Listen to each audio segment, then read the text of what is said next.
When you stand praying, all you got to do is just believe, and you shall have whatsoever you pray. Just believe.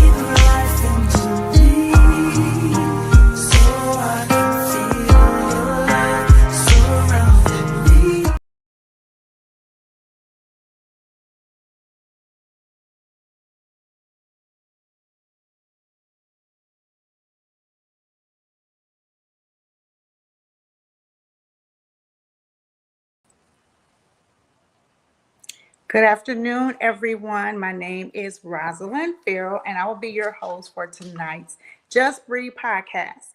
So I'm going to go ahead and bring on my very special guest. I apologize to the listeners. We had technical difficulty, but we're going to keep it moving and give God the glory that he so deserves on tonight. So without further ado, I would like to introduce to everyone my sister, my friend, Dr. Eboni Chism. Hi, Eb.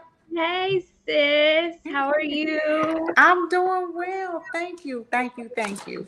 So we're going to go ahead and get started. Holy Spirit, I just ask that you have your way on tonight. Yes. So I'm going to introduce my sister, Dr. Eboni Chism, who is an educator, mentor, and community leader dedicated to expanding access to education and opportunity.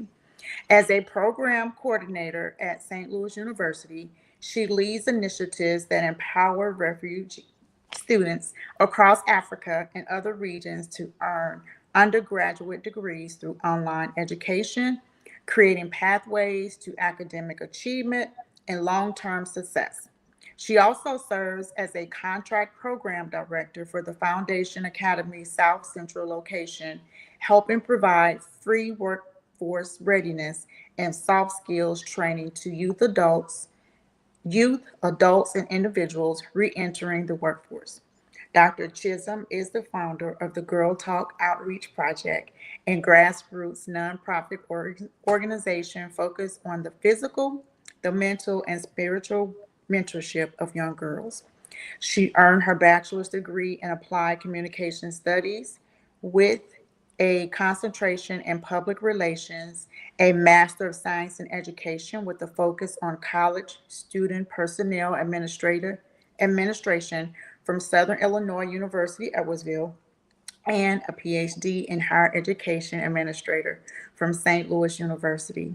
Through her leadership in higher education, workforce development, and community outreach, she inspires individuals to overcome barriers, build confidence, and achieve their highest potential while strengthening the communities that they serve.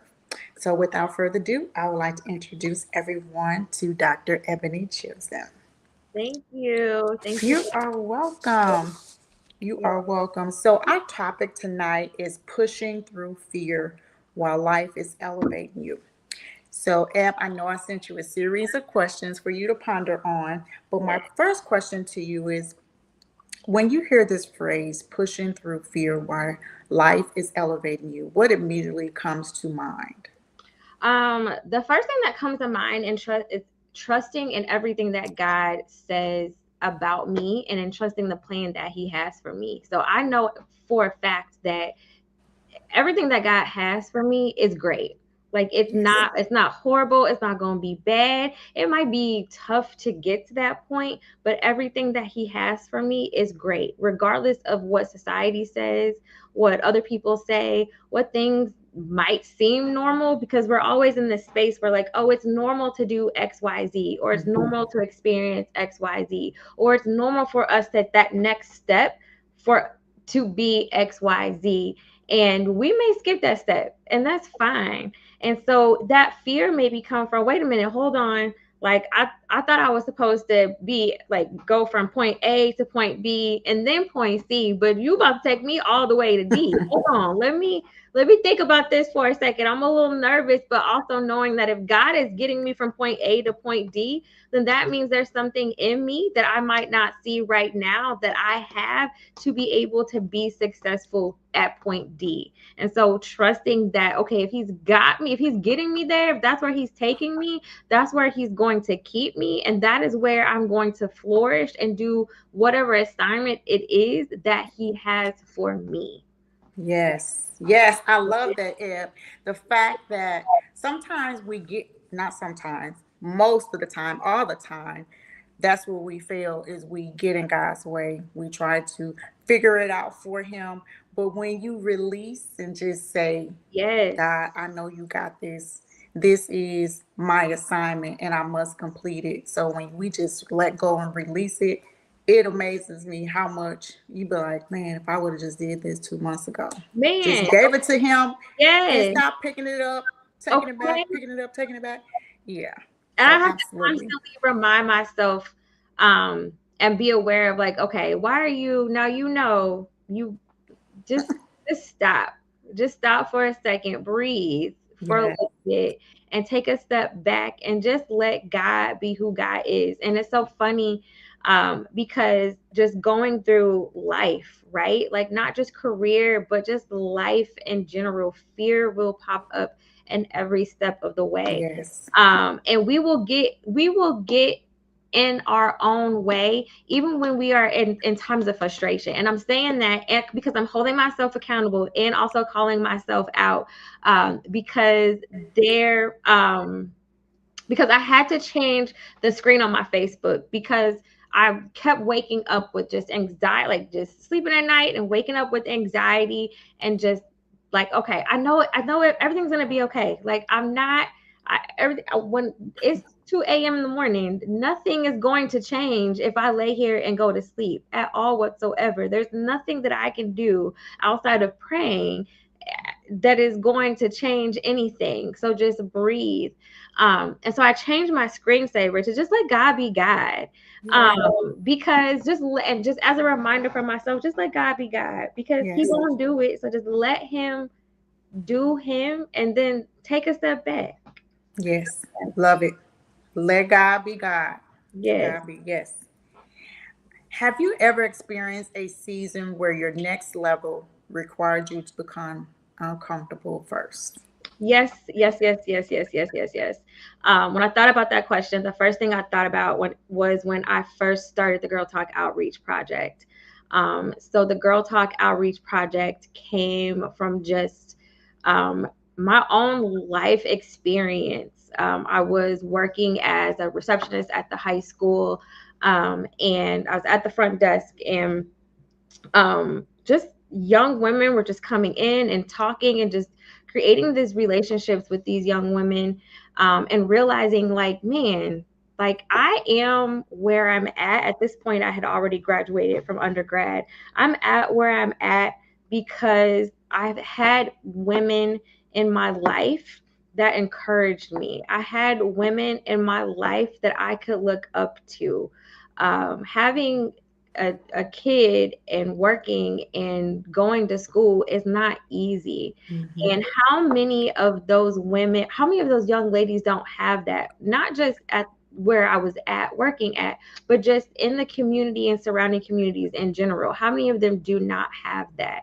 And so that fear that crept up was, well, who am I? Like, I'm Mm-hmm. not perfect. Like, I have my faults. I'm not like my credit is bad. I got all these student loans. Like, who who am I to be able to sit here and empower and encourage anybody to do something when I have to sometimes call my sister Roslyn Cookie and say, sis, I'm struggling right now. Who am I?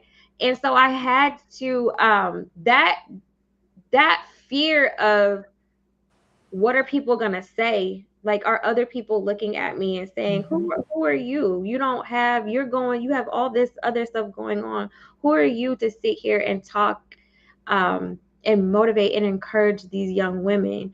But I pushed through that, right? I pushed through the fear of that, my own self-doubt. I pushed through the fear of, well, how are you gonna get the money to be able to do that? And it's crazy because every event I pretty much funded out of my own pocket. Um, there were towards the, I'm not going to say towards the end because I'm still working on that. Took a hiatus and now working on some things to kind of bring that back to the forefront because I really miss it. But um, you know, um, things to go in the goodie bags and notebooks, and just being able to just partner with people to get those things, to be able to give to those young women. Had I not just moved forward and said, you know what, God is going to give me the money and the space to do what needs to be done. That first space was donated. I didn't have to pay for that space. How the Lord, I couldn't even tell you, what is this? It was, our first event was in 2016. So it's been 10 years since the first event. And where the money came from, God, that's where the money came from. To be able to host that, to be able to have snacks for the young women. And I believe there were 13 young women that attended that. And from there, I had 6 more events. My fear, getting over my fear and being able to be on Fox 2 in the morning to talk about one of the events that I was hosting, and just being able to just plant a seed, right, into the young women. Because if I could just plant a seed, even into just one, to be that person, that's all. That was my assignment. That was all that I was supposed to do. Yes. And so had I not been able to do that, I don't think that I would have been able to develop the skills, the confidence that I needed, even for my current job as in education, as an academic advisor, encouraging people. So that was that first step of, this is who you're going to be over here on this end, but I need you to start over here with this project. So, yeah. Yes. Isn't that amazing? Like, as you were talking, and looking over your journey, the preparation, and even those seeds back in 2016, you planted those seeds, and look how they're flourishing and growing. And you can look back at some of the women that you've mentored and that you did pour into, and just see them blossom. So that's the manifestation that comes from when it feels uncomfortable in the moment, but Yes. when you see it come to fruition, it's like, wow, God, you really did this thing. Yes. Yeah. Really, you Yes. allow me to do that, and to keep doing that, and to even Yes. have the confidence to take the next step to say, you know what, I need more people. And then um, when COVID hit, that was the last one I had, was online when COVID hit, was because I was not used to having stuff on Zoom. And I love being around people. I said, I don't want to do a Zoom no more. But even just that event in itself, and having our guest speakers and our workshoppers on Zoom, that was right when COVID happened. So my first Zoom, and then now being just in a position where I work from home, and all meetings that I have, everything I do is on Zoom. Like, Yes. even just That's our new norm now. yes, that is the new normal, is having. And so it's like, man, but then also kind of taking a step back, and I will say again, one of the things that I'm constantly trying to work on is holding myself accountable, and being aware of when I do allow fear to take over. And I will say, I do feel that I allowed fear to take over in that project, because I was said, well, I'm not going to be able to do this and be a mom and be a PhD student and work full time at the same time. Like, I'm afraid that's too much for me. And so I took that hiatus. And it's like, it's kind of good that I took it, because I'm also very much like, I need everything to be perfect. And I need it to be the way it needs to be in every aspect, and everything. But also, like, man, like, had I not allowed that fear to just overcome me, what could it have become? But also knowing that, God, that doesn't, just because I allowed that fear to take over and not continue on and put a pause to it, not stop, but a pause, doesn't mean that when I open it up again, when I start that process again, that God isn't going to bless it the same way that He did before. Yes. Because it is that's the assignment that He has for me. So He's going to make sure that it's going to be successful. So Yes, yeah. absolutely. And it's so comforting in knowing that He tells us in his word, fear not, because he's with us. So Yeah. fear not, he's with us even in the uncomfortable. Fear not, he was with us even when we felt the fear and the doubt. Mm-hmm. So he's with us every step of the Every step of way. the way. Every step of Even in your hiatus, the he's hiatus. still saying, fear not, I'm still with Mhm. you, Yeah. because you're gonna complete that assignment. Yeah, Yes. I'm gonna instill some Yes. things in you while you think you're taking hiatus. It's really not. I'm Yep. developing some things and placing some things inside of you. So when you go back, you are Yes. more prepared. When you go back, Yes. you have more knowledge. When you go back, Yes. it's gonna be even better than what you started. When you go back, you're gonna have more resources and you're gonna have more things that it's not gonna have to come out of your pocket. It's not gonna have to come out of your pocket. It came out of Amen. your pocket before, and because of your obedience and your willingness to do that, it's not gonna have to come out of your pocket. Yes. So Amen. All right, which leads, we kind of talked about it a little bit, but you yeah, might have a moment in life when fear almost talked you out of an opportunity that God was shifting you into. yes. So when I left, so I used to be an academic advisor at Southwestern Illinois College. So it's a community college here in Illinois. The main campus is in Belleville, Illinois, and then there's a second campus in Granite City, Illinois. And I worked at that second campus. And so I applied to be an academic coach at St. Louis University. And this and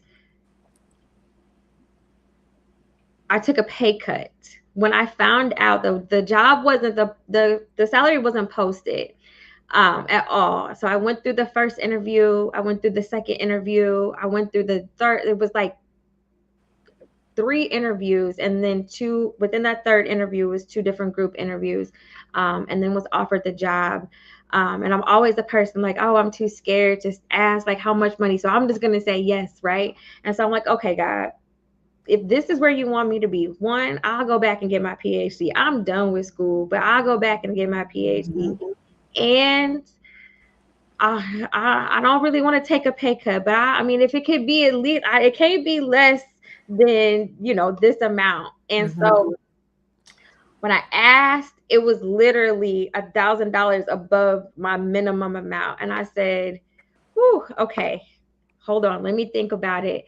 And had I not, had I been too afraid to take that step, I wouldn't be Dr. Eboni Chism. I don't know where I'd be, but it wouldn't be Dr. Eboni Chism, or it would have took a lot longer to get to this point. Yes. But knowing and trusting in God, like, okay, I worked at US Bank, took a pay cut to work at the high school, got to SWIC, made more money. So let me take this pay cut and go to SLU, because I know that the way God been working, Mhm. if I take this pay cut, then something on the other end is going to be great. Took that Yes. pay cut, was there within a year. Our medium salary got raised. And so I didn't necessarily get a raise, but our medium salary ended up getting raised across the board at the institution a year later. And then a year later after that, I did actually get a salary increase. And then a year later after that, I got a promotion. And so it's like, God, like, Yes. you set that up, like being Yes. okay, God, let me continue to be obedient. There's some things that I may not be obedient. It may take me a minute to catch on to, but when I see the cycle, okay, yes, because at the end, something greater is going to be at the end. Something greater is Amen. going to be at the end, and to know that, letting that fear of like, oh, I got bills to pay, I got a child that's in sports, and I got all these other things, Mhm. and you want me to go back to school? What? Like, I just finished. Like, oh, okay. So now I gotta come back on my promise to you. And so not only did I get a promotion, but I also got to enter into an area that I never thought that I would be in, and that is being a faculty and being in a class and teaching. And I love it. Love it. I love being in front of the students. I love giving them information. I love working with them. So being able to add that onto, there's so many things that I've been able to do. I've been at SLU for 6 years. There's so many things that I've been able to do that it was like, yeah, it was worth that pay cut, that significant pay cut to now be where I'm at. Yes. Mm-hmm. And you know what? You really did take a pay cut. Because look at you. Look Look at you now. it came Look at where It you came are. back. Not Yes. monetized, but this is so encouraging to hear you say out of your obedience became you're doing something, number one, that you love to do. Yes. So that's an enhancement in itself. So that's a promotion. You are doing something that you love to do in your career. Yes. So wow, And there's nothing like being in a space, especially in a career or a job that you enjoy doing, that yes. you find joy doing. I've been in plenty of spaces where I'm like, what time? what today? Just Patrick, can't you are you sick at school so I can call leave so I gotta come pick you up? Never got sick. I don't know what kind of immune system he had. Never got sick. But to just be in a space where I'm like, I enjoy what I'm doing. Yes. I enjoy what I'm doing. You know, we all Yes. have our moments, obviously, situations and things, but definitely, yeah. Yes. Thank you for sharing that, Ebony. So Yeah. encouraging. How important is mindset when transitioning into a new season of purpose or leadership? I think mindset is important across the board. And when I say that, I say not just for ourselves and our own mindset, but also the mindset of the people that we have around us and the spaces that we are entering. Um, one of the things that I think is very important is that we are being intentional about what it is that we're doing in the conversations that we're having, in the conversations that who we're having those conversations with. And I thank God for the people that He's placed in my life, both old and new, because I've even been in my own season here recently where my friends have had to say, well, hold on, wait a minute. Yes, but think about it this way. And it's like, you know what, you're right. God is preparing me for something. I'm going through this.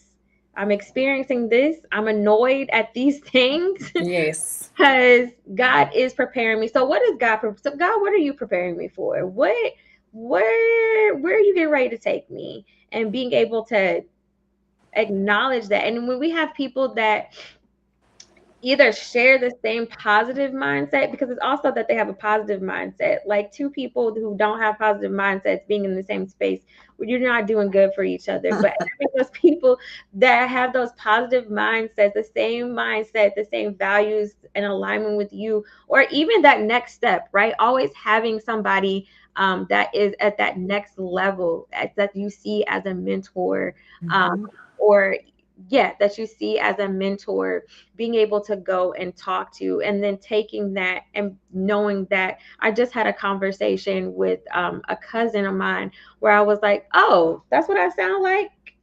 That's that is you. You're me, and that is what I sound like. Okay. So let you get out what you need to get out. And then let me encourage you the same way my friends encouraged me. Because we don't know what God is doing in the background.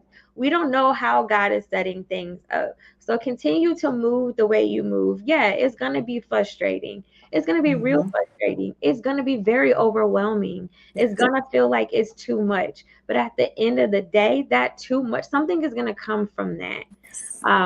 At the end of it. So just again, let God be God, do what you need to do, and then ask God for strength. Ask God Yes. for strength and wisdom and discernment to know, because sometimes we will go through seasons where it's overwhelming and we have to speak out on that. And so understanding when the right time to speak out on that and when is the right time to be like, you know what, let me see, what are these, some of the things that I tell my students all the time is, what are the lessons that we're learning from this? What are you taking Mhm. away? What are the tools? Like, think of these as tools. What are the tools that you have for your toolbox that you can put in? So the next time you experience this, you Yes. like, oh, I kind of already know what this is. Let me go back into my toolbox to pull out that experience or to pull out that lesson that I learned and apply it to this new situation that isn't exactly the same, but very similar, and being able to use that. Yes. And you know, as you were talking about that mindset, having friends that's gonna hold you accountable, I thank God for you and my sister Kiera. All the many years ago, because you know I would be all just and you guys would say, hold on, stop. We're not doing that. Get it together. Because we're not doing that. And Uh-huh. I appreciate that because I have carried that all that many years ago with me to say, just breathe, pause, and I will hear your voice and say, hold on, we're not doing that. What, fix your face, and we're not doing that. So I appreciate having, like you said, it does take those type of friends that's gonna Yeah. hold you accountable, that's gonna call you out on your mess and Yes. say, no, this is not what we're gonna do. I'm gonna listen to you, but get it No. together, fix And your it's so face. funny. I'm so intentional about calling the Yes. people that I know will call me out. Like Yes. I know, let me call, I don't know if she's watching it now. Let me call Erica, because I know Erica, Dr. McBride, will tell me, she gonna get me together. She's going to be Mhm. honest. She's going to say, hey, let me call Ann, because I need to hold on, because I think I'm tripping right now. Let me call, because I know they're Yes. gonna tell me the truth. And Mhm. I know I don't want to hear it, but I need to hear it, right? Yes. We might not want to, Yep. but we need to. And having those people that are going to, we always say, what is that? Positive criticism, but criticize us from Mhm. a place of love. Like, they're Yes. not criticizing us or correcting us, constructive criticism. They're not criticizing us from a place of like, oh, you wrong and this, that, and the other. It's a place of love, because they love Yes. you, because they care for you, because they Yes. want you, they know that you have greatness on the inside of you, and they want you to be able to see that. But they got to tell you like, Yes. it's not, let's, okay, yes, but let's run that back real quick and let's really Mhm. think about what that sounds like and what you sound like. And being able to say, you know what, you're right, thank you for getting me together, Yes. thank you for gathering me, because Yes. I needed that. Yes. It's a blessing to have those gems in your life. Yes. Yeah, I know. Yes. Yes. What scriptures have helped anchor you during uncomfortable transitions? I have several. So I have a poster board full of scriptures, like a small poster board next to my bed full of scriptures. I have scriptures down the side of my bathroom mirror, that I look at whenever. But there are two scriptures. Like, these are, look, I took my scriptures off my poster in my bathroom because I was like, I have to have these in front of me, because I love me a sticky note. Yes. But then I said, let me pull out my Bible, because my scriptures on my sticky notes, they are meant for me. I know how to read them. So one of my favorite scriptures that I love to reference is Deuteronomy 31 and 6. Be strong and courageous. Do not be afraid or terrified because of them. For the Lord your God goes with you. He will never leave you nor forsake you. There was a point in time in my life where I said, God, I don't know how I'm going to make it. I don't know how I'm going to make it. So I have nobody but you to lean on. And I know for a fact that you did not get me here to leave me. I know for a fact that you did not get me in this space or in this place just for me to fall or fumble. So I have nobody else but you to lean on. So help me be mindful of how I steward my money. Help me be mindful of how I steward my time. Help me be mindful of how I steward my conversations and the energy that I allow other people in my space to be. And saying, okay, God, I know Thanksgiving is coming up. Christmas is coming up. I don't know how you're going to do it, but I know you're going to do it. I know you're going to do it. I know you're going to do it. And that is where my contract position as program director came with TFA, literally right on time.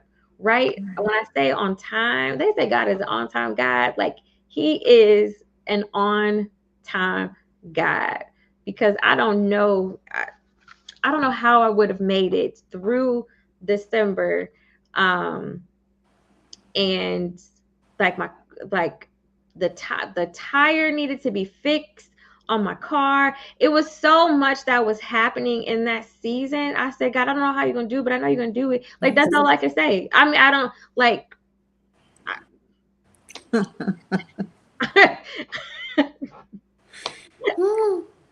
you ain't got no choice. I'm not telling you what to do, but I'm just telling you what I know is gonna happen.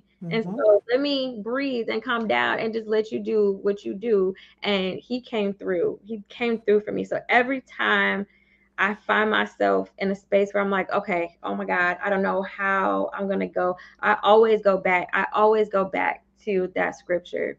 The second scripture is Luke 12:48, and it actually starts at the second line. From everyone who has been given much, much will be demanded, and from the one who has been entrusted with much, much more will be asked. I ask God for a lot. And when I feel overwhelmed, when I say, God, I'm ready for you to open this door. I don't know what door it is that you need to open, but I'm ready for you to open this door. Sometimes those doors come with a lot, and it can be overwhelming, and it can sometimes feel like it's too much. And you can sometimes feel like, you know what, like back in the day when I would get overwhelmed, I would always say, you know what, I'm gonna just I would dig a hole. I would mentally dig a hole in the ground, and I would put myself in that hole, because nobody else could be in the hole. Nothing else could come in the hole. I'm just getting in the hole, and I'm just disassociating myself from everybody, everything. I don't want to care about anything or nothing.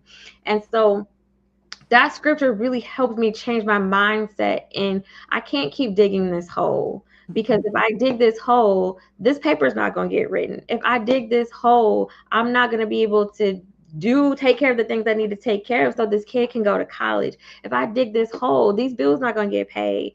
And so reminding myself, like, when you ask God to open the door, a lot is going to come from that.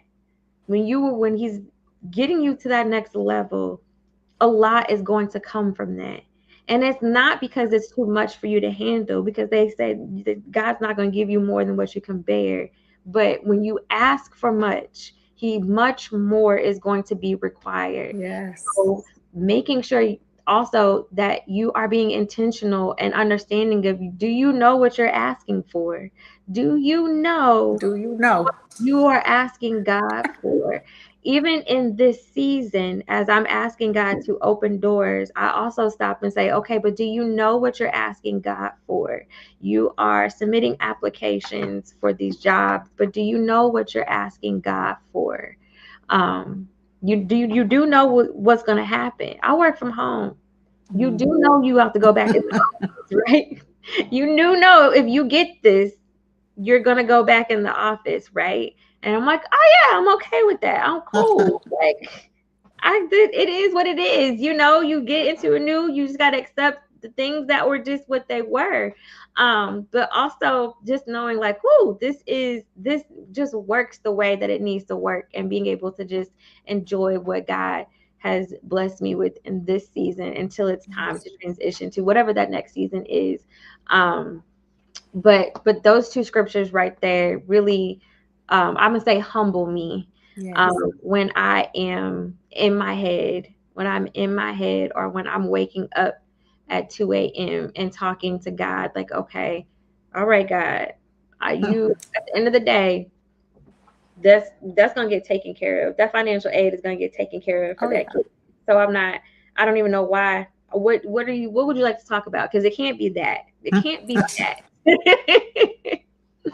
So Yes, thank you for sharing those, Ebony. And as you were talking, that's one of my favorite scriptures too, because I know I trusted God in every process that anything that I've gone through, and I know that if it wasn't for Him, and His Word says that He promised that He would never leave nor forsake us. Mm-hmm. And as you were talking, and you were talking about, digging the ditch, even in those hard places, God will see us through that, because He promised that He'll never leave nor forsake us. He'll even get down in the trenches with us. Okay. And that's why we can come out and say we are conquerors, because we made it through, because God promised that He would never leave nor forsake us. So no matter what it looks like to us, and once we surrender, even in that hole, even in that ditch, even in whatever we're going through, He promised that He would never leave nor forsake us. Yes. And you know what? I also, as you're saying that, I also thank God for the people that He puts in my life when I have those moments, who don't allow me to stay there too long.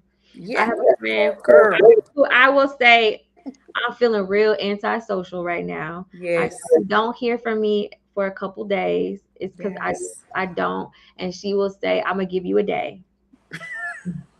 That's all I got. I'm gonna give you a day, but you're not gonna stay in that place. You're not gonna stay in that space. And it's like, okay, yeah, a day, a night, and it don't be a full day sometimes. But it's also like, okay, thank you, so come on out. But yeah, so God, yes, so intentional, and someone that listens to your quietness, listens to your silence. Isn't it amazing to have friends that can pick up even on your silence? Like, I got you. So I know when someone gets quiet on me, I just pray. Just pray.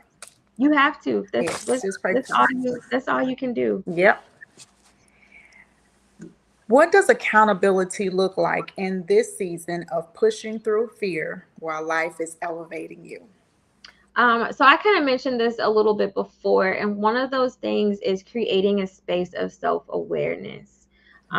Something that I have been asking God is to help me be more self-aware of who I am, and also holding myself accountable. So I absolutely love the people in my life that hold me accountable, but at the end of the day, I'm an adult, and I'm going to do what I want to do, whether it's the advice that they give me or because Ebony just wants to do what she wants to do.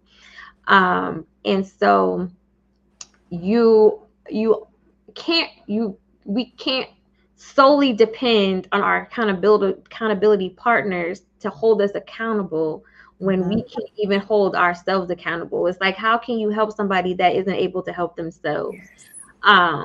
And so making sure that I'm holding myself accountable for my actions, for my thoughts, and making sure that I am also aware. And so I know I have a level of self-awareness that doesn't lead me to destruction.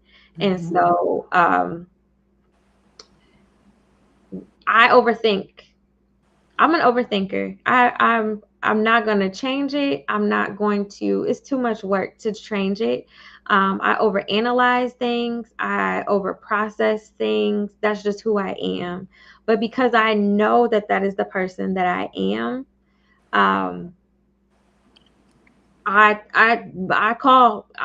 Hold on, wait a minute.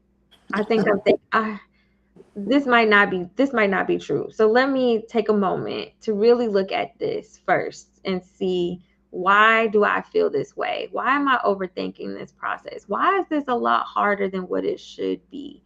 Why do I feel more frustrated? Why am I nervous? Right? Like, why am I nervous about this? And not only talking to friends, but also journaling about it, taking the time to just journal and say, okay, dear God, this is how I have a horrible obsession with journals.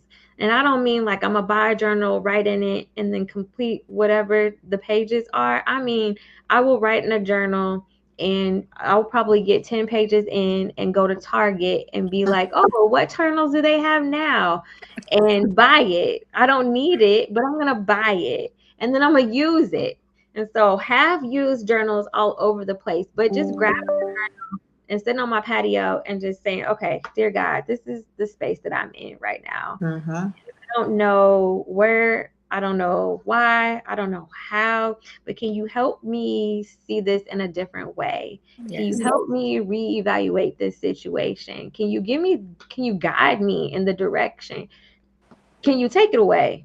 Can you just take it away? I don't even want to think about it. Can you just take it away for tonight so that I can rest? And then we can talk about this again in the morning, right? Or the next day, and have a clear mind.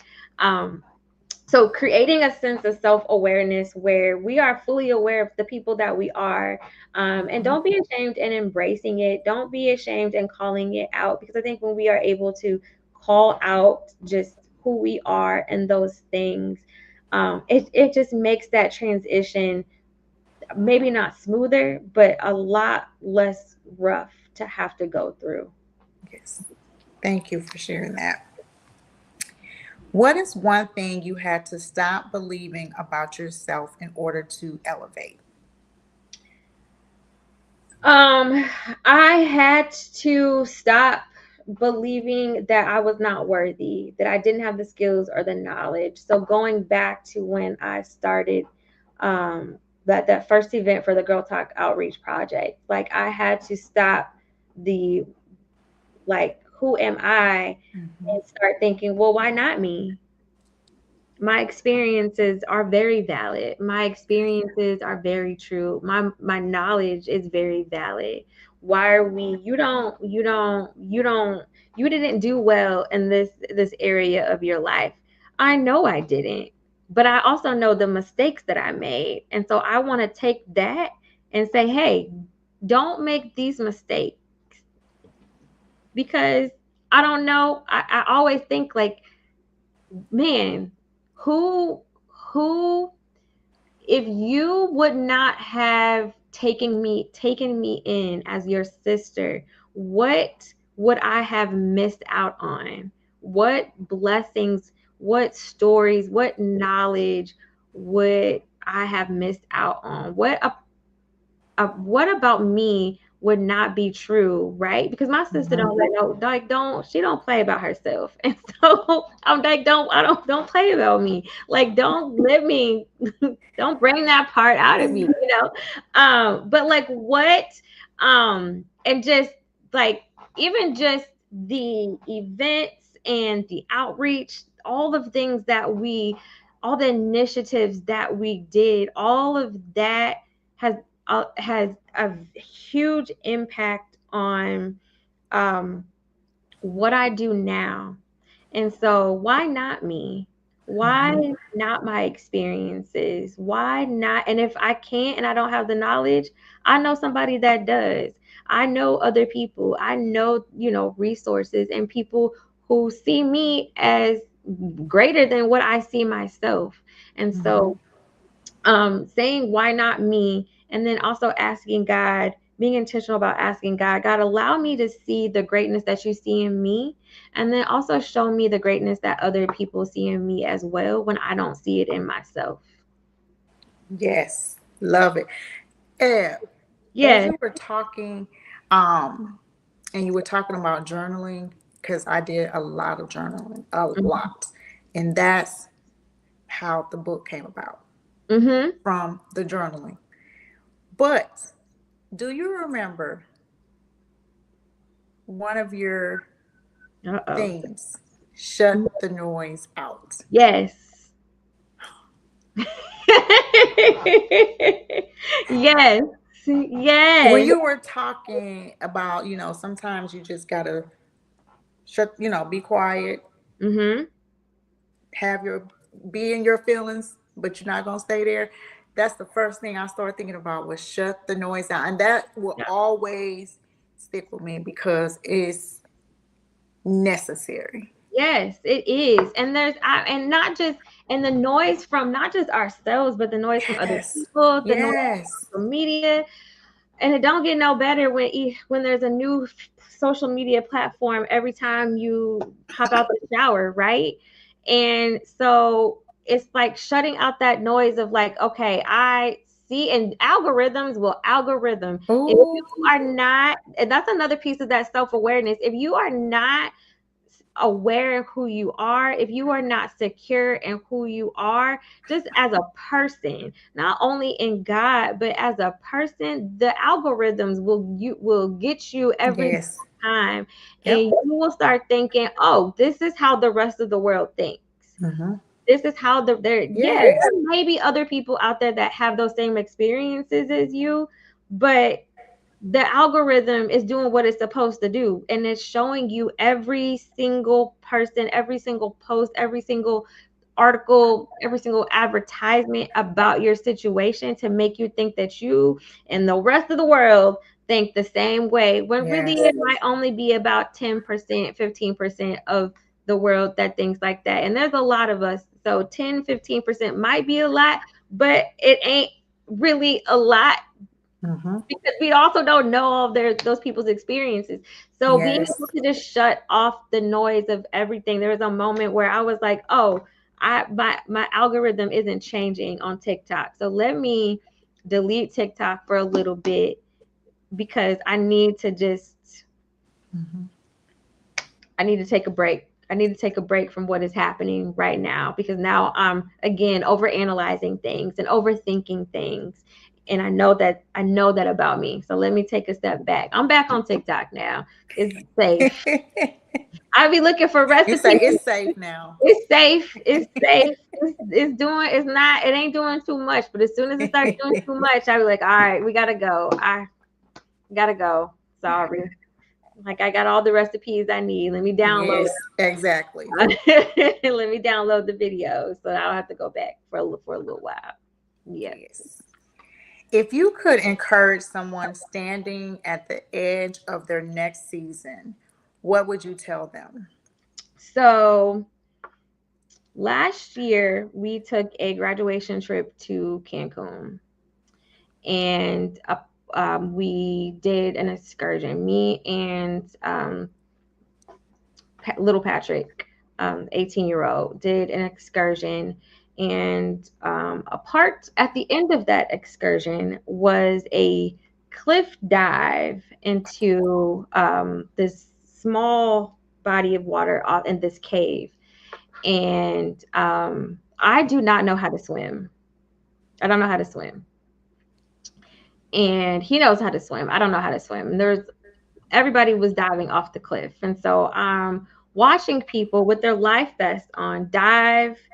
And I'm like, okay, they got their life vests on. They diving into the water and popping right back up. I'm asking some people, so do you know how to swim? Nope, I don't know how to swim. And they run, jump, go in, pop right back up. Okay, this, like, let me do this.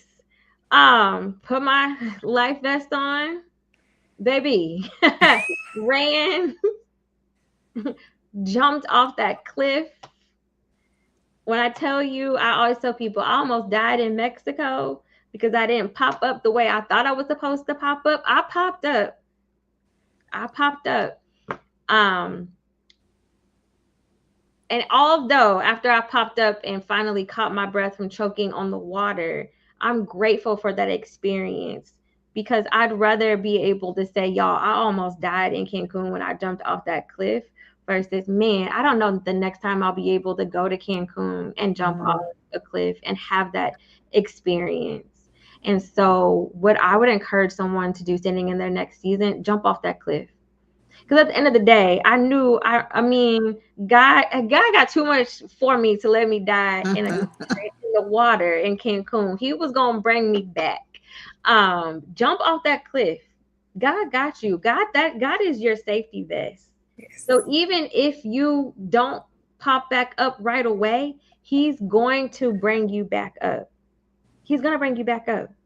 Just like that life vest. That life vest brought me right on back up where I needed to be. And now I need to take swimming lessons because I was going to say, take you some swimming lessons. And take some swimming lessons, read your Bible, yeah, because I want to keep diving off cliffs. I want to keep having experiences. I want to be able to say, you know what, this looks scary. I don't know, but you know what, I'm gonna do it anyway. Yes, I'm gonna do it anyway because I know that I'm gonna come back up. Yes, because we're gonna keep walking by faith. Walking by faith. Yes. Yes. Absolutely. And not by sight. I see what's happening, but Amen. Yes. Amen. Ebony, this has been so encouraging and so enlightening of walking in fear, but your story didn't end with the fear. You kept going and you're going to continue to go. You're walking through it in it because we know who is the author of our faith, and we know who is at that finish line is going to walk with us each and every day, even through the fear. I always share, like even before my podcast, you know how long I've been doing this podcast, I still be like, oh, I'm so nervous. Oh, I'm gonna have to talk. And I want to keep that because it keeps me humble, but I get nervous even when I'm talking in front of people. But then once I get to talking, I'm like, okay, I'm good. But I want to keep that because it keeps me humble. And we're always going to go through transitions. Yes. There's always going to be a transition. There's always going to be a season where we may be fearful. Yes. As I was thinking, we didn't get to this question, but as I was thinking, God, when we think about the story of Job, like Job had every valid reason to fear for his life. He had every valid reason to just to think that God just left him just to, but he continued to give God the glory. He continued to give God the praise. He continued to be obedient. He continued to pray. And at the end, not only did he get back what he lost, that's the kind of God we got back double. So at the end of the day, no matter what you are going through, no matter what it looks like, continue to stand on the promises of God, because at the end of that fear of what we think, that false evidence appearing to be real, God is going to give us back everything. There's light at the end of the tunnel. There are blessings and promises at the end. There's blessings and promises throughout the process. We just don't see it because we're stuck. We're so stuck on the fear. We're so stuck on the transition. We're so stuck on the uncertainty. So there's something at the end. God has something at the end for us. And so always to keep that in mind.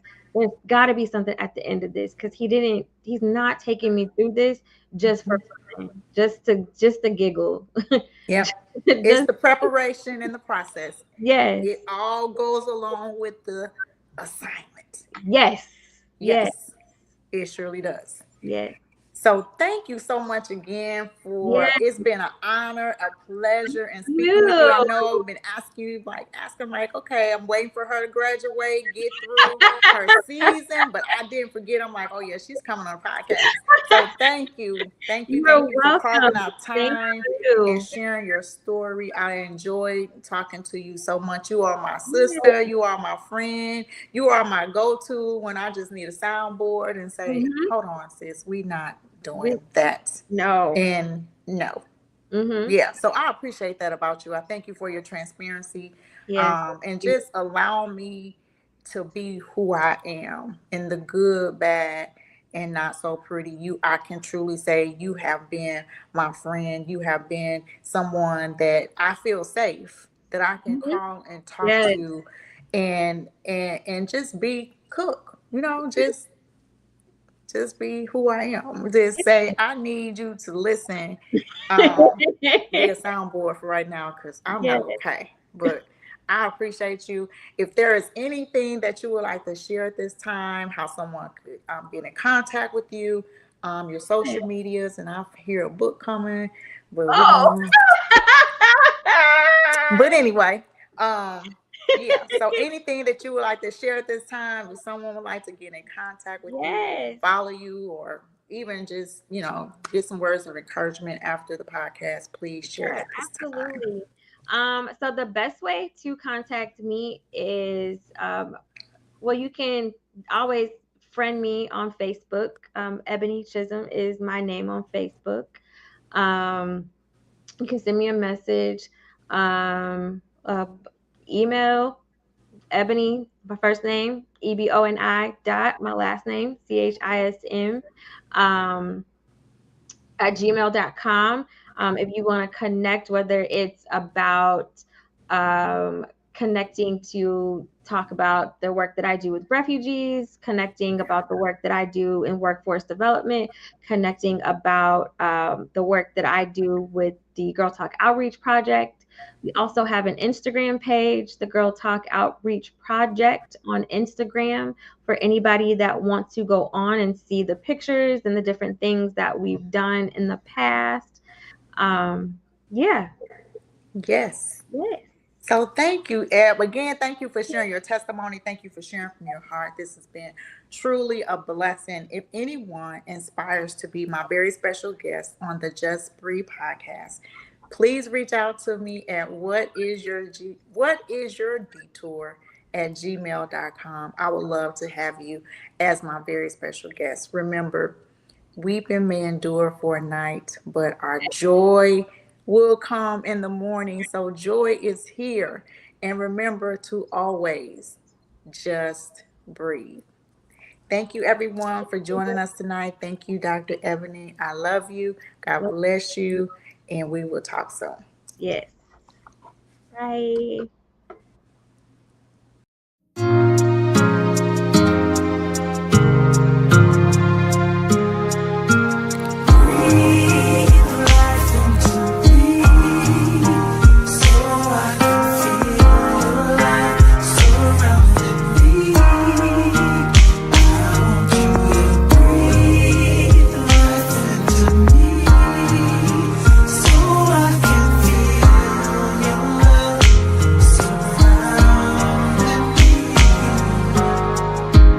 Bless the Lord, oh my soul, and all that is within me. 'Cause there's no greater feeling than living in His will. The test will come, yes I know, but it happens to the best of them.